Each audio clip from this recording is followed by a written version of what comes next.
If you're new here, welcome. My name is Annie, and about 6 months ago, I quit my 9 to 5 job. I'm about to quit my job. This is crazy.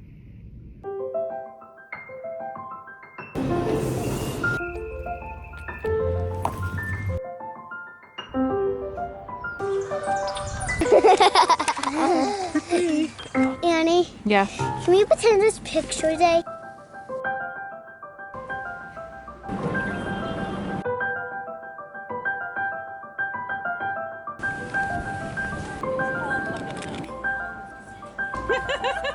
Let me see your side bang, Annie.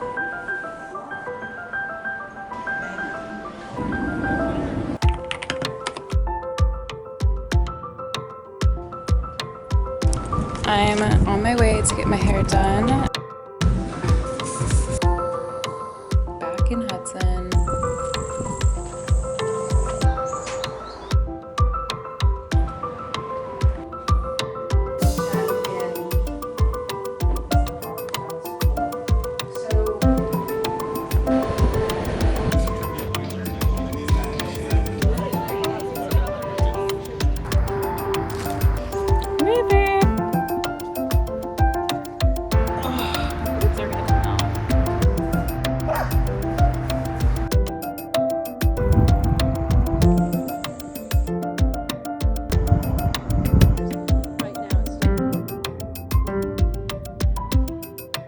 Can I take a picture of mommy? Yeah, go ahead. It's already playing. It's a video. Hello, welcome back to my channel. Let's kind of rewind and go back to why I made the decision to quit my job.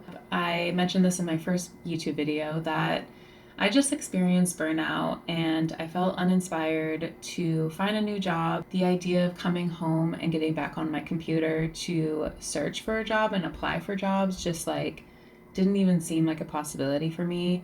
I had no direction of what type of job I wanted after this one. I wanted to create this video because I feel like a lot of people get to that point, and I just feel like society says you must have another job lined up before you quit a job. And of course, that makes so much sense because there's a lot of risks to take. I hope that this video could be a guide for someone who needs a break like I did. Back in 2023, I decided I wanted to quit my job. For me, I decided that $30,000 was enough to have in my savings. And based on my expenses, $30,000 felt like enough to last me 6 months. I decided that I needed to save $1,000 per paycheck, and I was paid bi-weekly, so I was able to save around $2,000 a month. Some months were harder to put $1,000 in per paycheck, so even if I could only save $500 per paycheck that month, that was fine as long as I was putting something towards that savings. It took me roughly a year and a half to reach that savings goal. Some of the expenses, which I'll have listed: rent is $1,000 per month, utilities $75 to $100, my phone $150 a month. I know I could probably get a much cheaper plan, don't come for me. Groceries $300 a month. My roommates and I split groceries and we cook together, and I highly recommend that if you have roommates and you feel like you guys could have that type of connection. It's a huge sustainable thing in my life because we save a lot of money, we eat all the groceries, and it's cheap, healthy. We eat at home most of the time, so love that. Fitness, I spend a good amount on fitness. I have a gym membership along with doing classes like yoga or bar. That's something I really wanted to keep in my life while being unemployed because it gets me out of the house and it's a healthy activity for me. Subscriptions, I rounded up to about $1,000 a month. I am editing. I meant to say 100 a month on subscriptions, not 1,000. That'd be crazy. And then healthcare, unfortunately, 400. If you're at a job where you get a bonus, I highly recommend just putting that bonus into your savings. Don't even act like you got a bonus, and just keep it moving. Keep that money somewhere that is not just going to be spent on a designer bag or some bullshit like that. That's kind of how I came to the finances portion of this. I realized okay, I can make $30,000 if I continue to put in this $2,000 every month. I'll hit that number by this day. And then I also made sure to wrap up any projects with work. I just wanted to make sure that I was like leaving this job in good terms, and also just for myself to have like completed projects for my portfolio. So then after you save enough, treat yourself and quit the job. Added that clip of me literally quitting on the spot in my intro video, and let me tell you, it felt great. It's incredible when you get to that number and you're just like, okay, I could successfully move forward. Don't chicken out. Make sure that you follow through on your action, because you're wanting to quit for a reason. Just take that leap of faith and do it, and trust that things will work out. I decided to quit in the spring because I wanted the spring and summer off. So also kind of determine what season you want your unemployment time to be. I just could not imagine sitting in an office in New York City for another summer. Like, knowing that some people were at the beach or whatever, and I'm just sitting in like a city in an office chair in AC. It just like I just could not do it again. You made it. You quit your job. You're probably 3 weeks into like recovering from your burnout. You've had an ample amount of hours to sleep in. You've spent time with friends and family. You've watched TV shows without caring about being productive. You're there. You're kind of slapped with this fear of like, okay, I have no income coming in. I can do whatever I want to do, but how am I going to kind of keep some sort of structure in my life? And also, how am I not going to get into this like fear mindset about not having income? I implemented some healthy habits, and one of those healthy habits is consuming content that will keep you in a healthy mindset. I read this book, A Little Pocketful of Money. It was actually recommended by Dochi in a video, and it's all about like having this abundant money mindset. I will also post it here. I highly recommend this book because, you know, all the times that I would like go to the beach during the summer, I would bring this book with me, and I did feel productive reading it because it was helping me think of money in a healthier way and not in a scarcity way.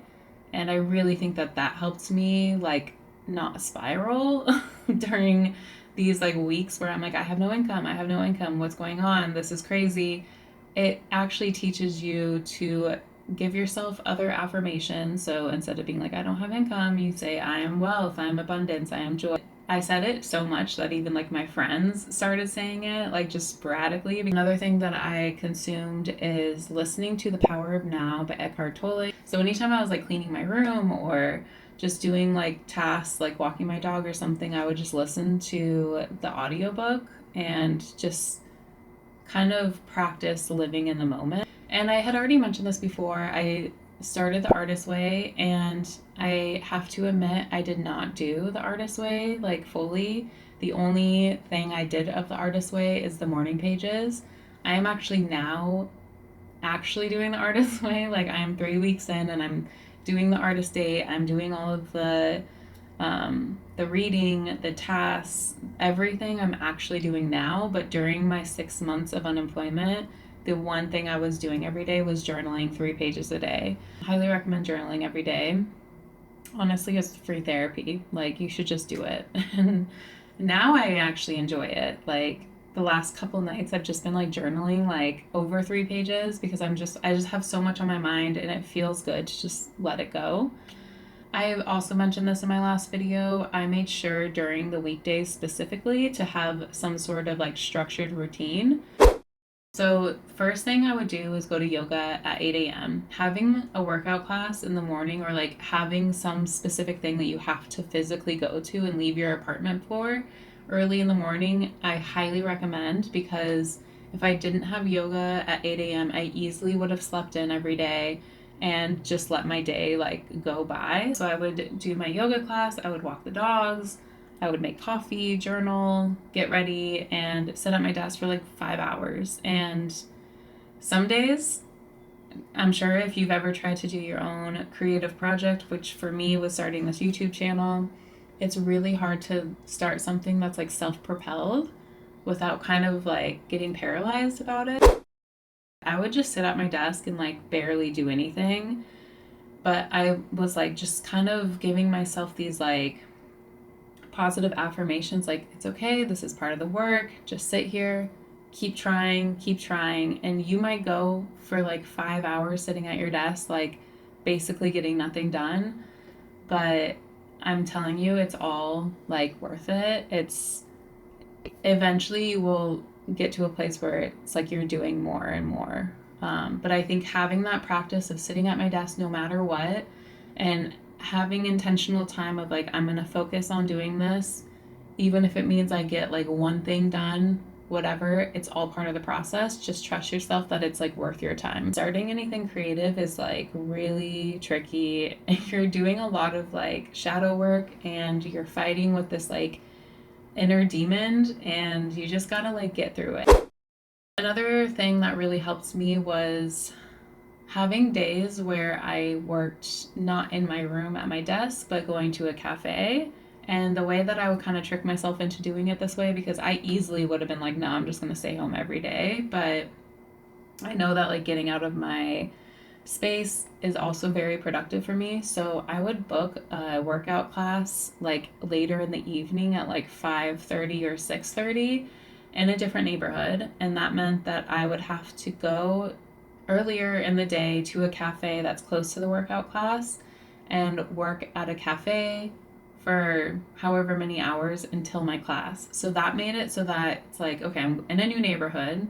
So I'm already like experiencing newness, and I'm close to a workout class, which I would have, if I stayed home, I would have had to get up and go anyway. And then having that workout class meant that I just had to stick around until the class. So I would go to a cafe and like there would be hours that go by that I would work, and then I'd be like, okay, I'm kind of over it. But then I'm like, no, I gotta stay. I still have like 3 more hours until my class. I would feel so accomplished on those days because I would go to my workout class, I come home, and I'm like, damn, I just did like a whole day. And I usually would be super productive on days that I go to a cafe because you're also around like the collective of other people who are trying to get work done. One of the tasks that I would have to do is apply for at least one job. That kind of sends a message to the universe that you're looking for work. And something I found really interesting by doing that is that I actually would rarely ever get a response from the applications that I applied. And I would have like friends that would be like, hey, I heard about this position and I could recommend you for it. And it would always like happen when I was like kind of consistently applying for jobs. So, like I said, it was like not even the applications that I would send that would get me a job, but it was like that energy would kind of catch on, and like an opportunity would come up. I'm a graphic designer, and so I have the opportunity to freelance sometimes. So I did have one job during my unemployment time that was very lucrative for me because it was a lot of work, but it was a few weeks of just grinding and getting a lot of hours in that allowed me to spend more money. I'll get more on this later, but the job that I have now, because I am now back in a full-time position, and that also came to me through a friend. And I also didn't really like reach out to this job until my friend was like, hey, you should apply for this and I can recommend you. And that's essentially what got me the job that I have today. Another thing that I had in my mind the whole summer was that, like, and I don't know why, but I just determined that I would have a job by September. Like, anytime I would think about work, I'm like, oh yeah, I'm starting work in September. Yeah, my job is going to be in September. Like, if I don't have a job by September, I will make sure to have a job in September. So I kind of just had that affirmation throughout the whole summer. And I really like kind of think that's what made this work, because literally by September 29th, I got this job. So I think like that affirmation that I had for myself throughout the summer really landed me where I'm at today. I also want to emphasize the importance of like having fun, and the reasons why you probably quit is to have fun and like do the things that you wish you could do when you were working full time in an office. So I think it's important to have like a balance of productivity and consuming healthy content, but then also like treating yourself to, you know, trips with your family and friends and going out dancing or going to the beach. And even like those days that I would go to the beach for like there was 2 weeks I was going to the beach every day, I would bring like, for in my mind, like productive content, which is like those books that would kind of like trick my mind into like thinking positive thoughts. It really is all about balance, but I think these are all like really healthy habits to implement when you are unemployed and you have all this free time. You don't have the pressure of someone else forcing you to do something you don't want to do. You just have to be your best friend and your best advocate for this time in your life. Quitting is a leap of faith and it pays off. And that's why I'm not by any means giving financial advice. This is definitely a risk to quit your job and not have something lined up, but if you keep your mind healthy about it all, you will find a way. There always will be a way that it works out. Do what you feel like makes you the most confident and comfortable. If 30,000 seems like not enough money, then give yourself more time to save more money. It's all worth it, and it's all okay to quit your job and have a little break. Like, it's gonna be fine, and you have free will. So I want to talk a little bit about the new job I have. It's only 1 day a week in the office. That was like the biggest point that I like wanted to make about my new job, was that it needs to be remote work. My last job was 4 days a week in the office. This is literally the opposite, where it's only 1 day I have to go into the office. So that's huge because that gives me time to also create for my YouTube channel. In the hospitality industry, so I have travel perks, which is also incredible for creating YouTube content. I want to travel more, and I get like discounted hotels, and there might be opportunities to just travel in general for work. So I'm very excited about that. It just feels like it aligns with everything that I wanted, and I just don't think that I would have gotten this job if I went from my last job straight into this. Even if this opportunity like came to me right after I decided to quit my last job, I just feel like my mindset was so like just burnt out and I needed a break that I don't even know if I would have accepted it back then. So I feel very, very blessed that this is where I'm at and where I've landed in my career. It's a little tricky to figure out how I can do this while also working full time, but I'm trying to figure it out, and I have some really exciting content coming soon. I just really need to stay productive and doing both. And it is a bit of a balance, but I think the fact that it's mostly remote is gonna help me continue doing this. That's everything. I hope brings you some motivation and inspiration so that you can do this, and you can do this. Like, I needed somebody to tell me that. I think when I decided to quit my job, I just needed someone to be like, it's okay, it's normal, you're gonna make it through. It's just another option than just going from one job to another, which it's not the common option. It's the riskier option for sure, but it's also totally fine to give yourself a break from the work. And it definitely realigned everything in my life in the best way, and I feel very, very proud of myself for reaching my financial goal and allowing myself to have a break. And you definitely can do it too. So I really hope this helped you, and my next video will be my travels to Colorado and Wyoming. Amazing footage that I got because I'm actually filming on my new camera, and I looked back at some of the footage and it's pretty freaking gorgeous. So I feel really proud that I shot all that footage actually right before starting a new job, and I just can't wait to share it with you all. So yeah, thank you for watching, and I'll see you guys in the next one.